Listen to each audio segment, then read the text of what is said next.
días completos hablando de él, pero solamente, y usted se lo imagina, quiero contarle las maravillosas referencias que hemos recibido de todos los artistas, de todos los curadores, de quienes han estado con él, y agradecerle su generosidad con Colombia, esa conexión del maestro, a pesar de ser un hombre universal, siempre tuvo esa conexión con el país que lo vio nacer. Hablábamos ahora de esas montañas verdes maravillosas que siempre estuvieron presentes en su obra, y él siempre lo tuvo allí, siempre lo tuvo presente, y siempre fue tan generoso con nosotros que no cabe más que agradecerle a través suyo a la familia Botero y todo lo que ha significado ese acompañamiento permanente del maestro. Gracias, y le acompañamos en este momento tan duro a usted y a toda la familia Botero, por supuesto. Muchas gracias, de verdad que les agradezco.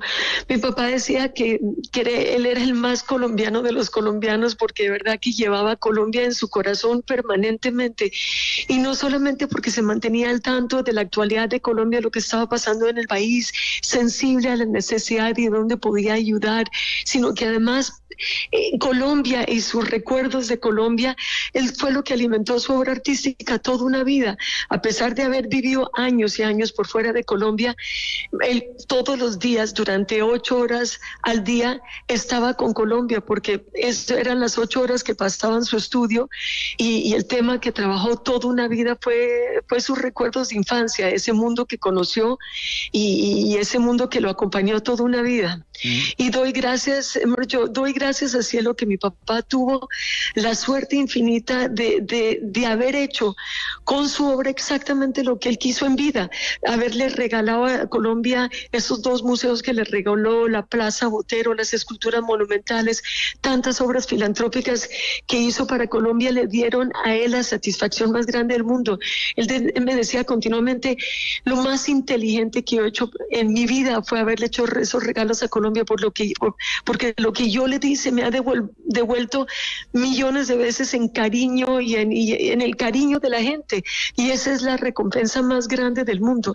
Y eso realmente es un ejemplo que nos deja a nosotros como familia, como hijos, como colombianos, creo, tener a Colombia siempre presente. Y lo más extraordinario es que ese regalo tan grande que hizo de su obra fue en el año 2000, que fue uno de los años que Colombia estaba viviendo unos momentos más difíciles, y fue justamente porque era uno de los momentos más difíciles de su historia reciente que él quiso justamente dar un ejemplo, un impulso, un gesto que de alguna manera le pudiera brindar un poquito de esperanza al país, a su manera, obviamente. Sí, hablábamos de eso, Lina. En el 2000 estábamos en la época del fracaso prácticamente cantado de los diálogos del Caguán, de la expansión de las masacres, del paramilitarismo.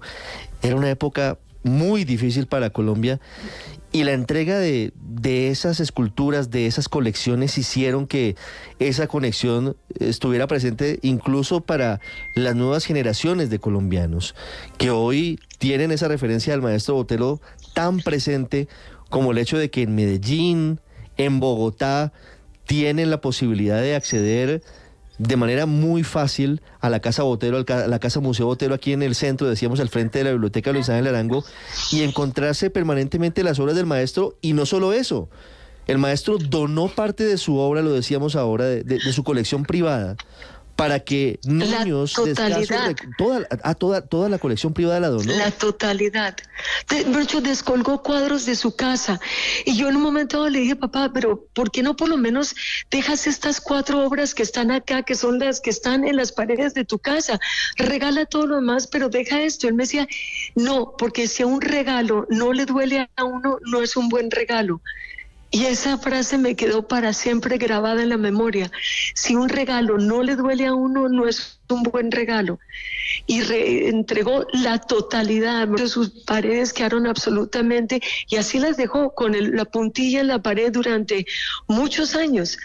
Y él quería que así fuera, porque cuando él hacía algo, lo hacía de manera total y de una forma contundente y comprometida y entregada. Y así fue, fue.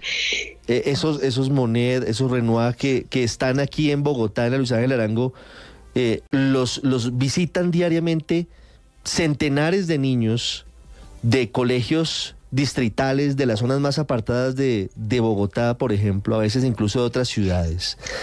Y esos niños tienen ese contacto con el arte universal mucho más fácil de cualquier otra manera. Quizás incluso muchos de ellos, si no es a través de esa donación generosa del maestro Botero, de su padre, jamás hubieran tenido la posibilidad de acceder a apreciar arte universal como tienen esa forma de hacerlo gracias a esa generosidad, lo repito.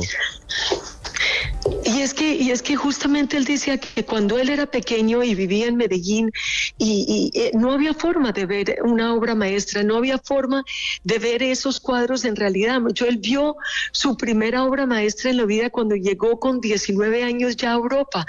Esto fue su primer contacto con una obra maestra y en ese momento sintió una emoción que obviamente no le podían comunicar las láminas de los libros de arte, los pocos libros de arte a los cuales tuvo acceso cuando era joven, porque en Medellín pues no existían grandes museos en esa época, y él dijo: yo quiero que los jóvenes de Colombia tengan la oportunidad que yo no tuve de joven, de ver esas obras maestras, de enterarse lo que es el arte, y claro, a su medida, porque hay museos mucho más importantes en el mundo, colecciones mucho más importantes, pero obviamente pues cada persona hace en su momento lo que puede y lo que está a su alcance.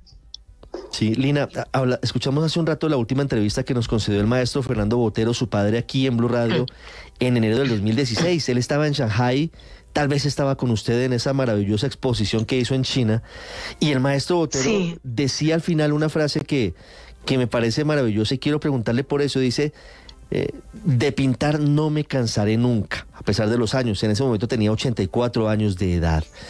Sí. Él siguió pintando hasta increíble. El final. Sí, hasta el final, hasta el sábado pasado estuvo pintando, ya no al óleo porque le costaba mucho trabajo, se cansaba mucho estar de pie, con lo cual ya llevaba más o menos unos 2 años en que ya no hacía cuadros al óleo porque eso le exigía estar de pie, pero sí estaba trabajando la acuarela y todos los días venía al estudio y trabajaba 4 horas y estaba trabajando esta técnica que hace poco decía pues en otra entrevista que acabo de dar que es una de las técnicas más difíciles porque no permite errores. Entonces él tuvo una suerte infinita que hasta los 91 años de edad pudo trabajar. Mucha gente a esa edad está de alguna manera esperando la muerte y él, en cambio, todos los días se levantaba con la ilusión de que iba a ir a su estudio a continuar trabajando la obra que había empezado el día anterior o el dibujo que había empezado el día anterior, y eso fue una cosa extraordinaria que lo acompañó hasta el último momento de su vida. ¿Cómo se conectaba el maestro Botero con Colombia, Lina? Porque al final él no tenía la facilidad de llegar, de estar aquí en su país, pero ¿cómo se conectaba? ¿Cómo estaba pendiente de lo que pasaba en Colombia? Estaba mucho, devoraba la revista Semana, devoraba el periódico El Tiempo, escuchaba las noticias de radio, escuchaba Caracol, la W, bueno, todas las emisoras colombianas, y obviamente pues continuamente estábamos hablando con mi papá y discutiendo las últimas noticias, y él estaba muy enterado, muy actualizado, permanentemente. Lina, ¿qué pasó después del sábado? El sábado él va a pintar y muy rápidamente pues, se deteriora su salud. Sí, es decir, obviamente desde que murió Sofía, su compañera del alma, su compañera de 48 años de vida, que murió este año en el mes de mayo, el 5 de mayo, pues mi papá sufrió un bajonazo muy duro porque pues le produjo una tristeza infinita. Es que eran compañeros del alma, realmente eran inseparables, y aparte de eso ella también era artista. Total que más allá de su relación de pareja, que siempre fue increíble, compartían también ese mundo de artistas, esa creatividad, esa capacidad de entregarse a su trabajo y después estar hablando horas y horas y horas de lo que ellos estaban haciendo. Total que mi papá estaba ya delicado de salud, llevaba varios años ya con un Parkinson, no un Parkinson que tiembla, sino un Parkinson rígido, y eso le dificultaba caminar, le dificultaba comunicarse y le dificultaba también tragar, y desarrolló una pulmonía en los últimos 5 días. Empezó a toser muchísimo. El sábado, cuando regresamos del estudio, estaba muy cansado. El domingo no fue al estudio y ya realmente llegó un momento que le estaba dificultando muchísimo respirar, y entonces pues yo lo llevé al hospital y afortunadamente pues, le dieron toda la atención que él merecía. Y bueno, mi papá murió tranquilamente. Él no quería que se hiciera grandes esfuerzos por mantenerlo vida, pasara lo que pasara. No era eso lo que él quería. Si no tenía calidad de vida, no era eso, ya no era vida para él. Y afortunadamente murió tranquilamente. Yo tuve la suerte infinita de que estaba con mi hija acá, y tanto ella como yo, Andrea, como yo, estuvimos agarradas de la mano de mi papá hasta el último momento, hasta que él dio su último suspiro. Esta mañana a las 9 de la mañana, hora de Mónaco. A las 9 de la mañana, hora de Mónaco, el último suspiro del maestro Fernando Botero. Y ustedes tuvieron la posibilidad, la fortuna de acompañarlo hasta ese último suspiro, Lina.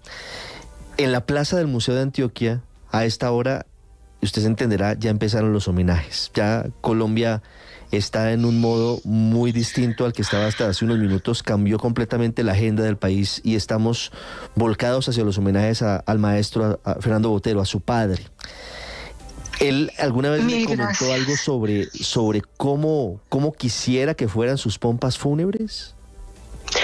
No, nunca. Mi papá, primero que todo, era la persona más sencilla del mundo en ese sentido, la más sencilla.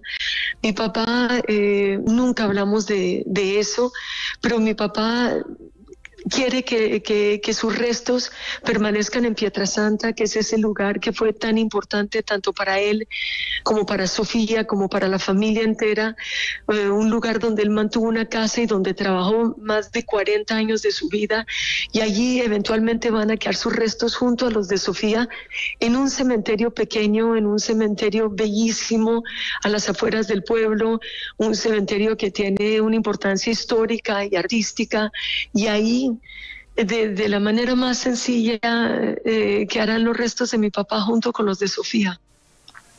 Lina, ¿alguna vez su papá le manifestó que quería alguna frase puntual en su epitafio? Nada, pintor y escultor. Fernando Botero, pintor y escultor. Qué mejor definición que esa. Yo sí, con el mayor atrevimiento le agregaría una, es de los más grandes colombianos. Colombiano hasta la médula. Todos estamos tristes hoy, Lina, la acompañamos en ese dolor, porque nos decía hace un rato Natividad Jaramillo algo que a mí me parece que es absolutamente cierto. Y es que los colombianos sentimos hoy que se ha ido ese familiar artista, alguien que sentíamos que estaba en nuestra casa siempre, del nivel de Gabriel García Márquez, del tamaño de su dimensión universal, pero todos los colombianos lo sentimos como nuestro, y por eso el luto también es nuestro, Lina. Así que le enviamos un abrazo profundo a usted, a su familia, y los acompañamos en este momento triste. Es cierto, la vida tiene este punto, iba a llegar, pero nunca estamos preparados para esto. Gracias y gracias por todo esto. Y muchas gracias por esas palabras tan cariñosas de todos ustedes. Muchas gracias. 9 en punto, Lina Botero, hija del maestro Fernando Botero, hablando desde el corazón de lo que significó su padre para todos nosotros, el maestro Fernando Botero. Ya regresamos en Mañanas Blue.